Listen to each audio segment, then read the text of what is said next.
Hi friends, welcome back to my channel আর হ্যাঁ mom cooking. আজকের রেসিপি ভাজা পুলি পিঠা। বাড়িতে যদি ময়দা চালের গুঁড়ি না থাকে, আমরা রোজকার যে আটা দিয়ে রুটি বানিয়ে খাই, সে আটা দিয়েই নারকেলের পুর ভরা ভাজা পুলি পিঠা রেসিপিটি শেয়ার করছি। চলুন তাহলে রেসিপিটি শুরু করি। আমি প্রথমেই পুরটাকে বানিয়ে নেব। পুরটা বানানোর জন্য একটা ফ্রেশ নারকেল কোড়া নিয়েছি। আমি একটা মিডিয়াম সাইজের নারকেলকে কুড়িয়ে নিয়েছিলাম, সেই নারকেল কোড়াটা দিয়ে দিলাম।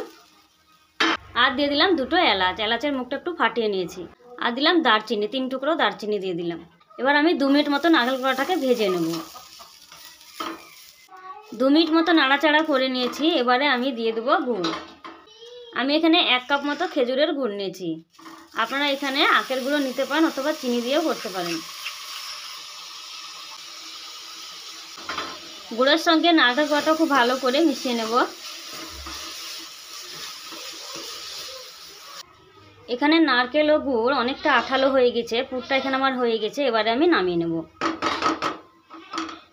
পুরটা যতক্ষণে ঠান্ডা হচ্ছে, এদিকে আমি আটার ডোটা বানিয়ে নেব। আমি 2 বাটি ভর্তি ভর্তি আটা নিয়ে নিয়েছি।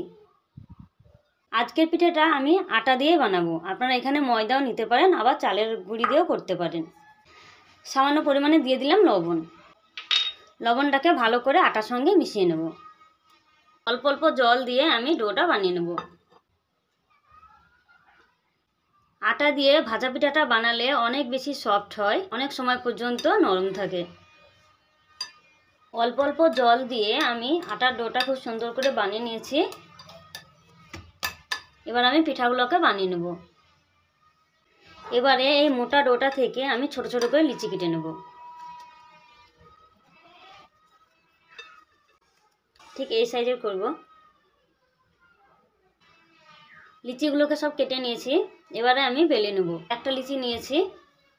এবারে আমি অল্প করে আটা ছড়িয়ে দেব।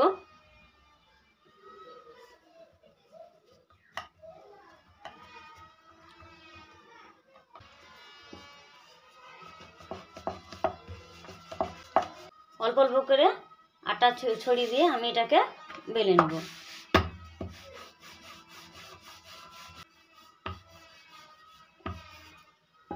বেলে নিয়েছি। এবারে আমি এরকম একটা টিফিনের মুখ নিয়েছি, এটাতে কেটে নেব।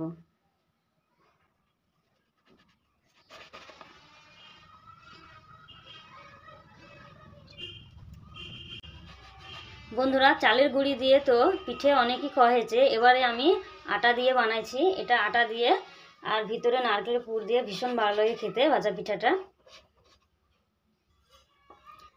একটা রুটি থেকে আমার 3টে হয়েছে। এবারে আমি এর মধ্যে নারকেলের পুরটা দিয়ে দেবো। এটা দিয়ে আমি আবারও বানিয়ে নেব। নারকেলের যে পুরটা বানিয়ে রেখেছিলাম, সেই পুরের মধ্যে আমি 1 চামচ মতো পুর দিয়ে দেবো।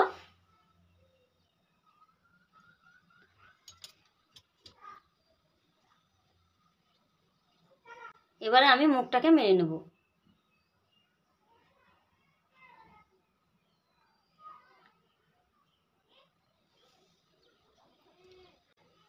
এভাবে চাপ দিয়ে মুখটাকে মেরে নেব।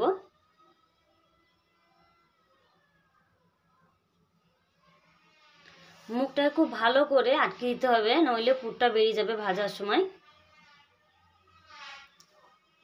মুখটা মেরে নিয়েছি। এবারে আমি একটা কাঁটা চামচ দিয়ে সিম্পল একটা ডিজাইন করে দেব।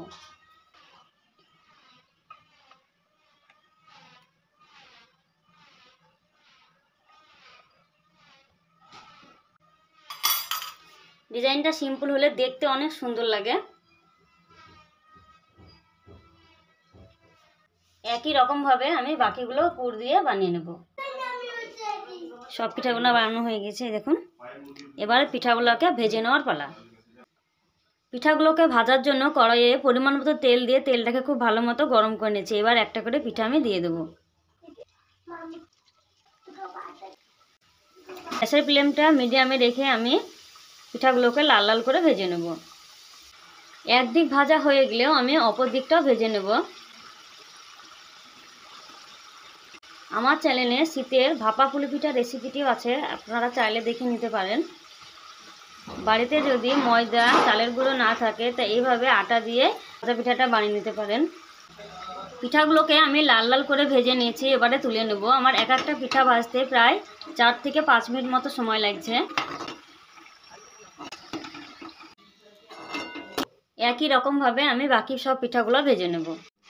আমার এই ভাজা পুলি পিঠা রেসিপিটি যদি আপনাদের ভালো লাগে অবশ্যই লাইক করবেন, কমেন্ট করবেন। আর যারা আমার চ্যানেলে নতুন বন্ধু হয়ে আছেন এখনও সাবস্ক্রাইব করেনি তারা চ্যানেলটিকে অবশ্যই সাবস্ক্রাইব করে পাশে থাকবেন। ফিরে আসছি নতুন কোনো রেসিপি নিয়ে, ততক্ষণে সুস্থ থাকবেন, ভালো থাকবেন।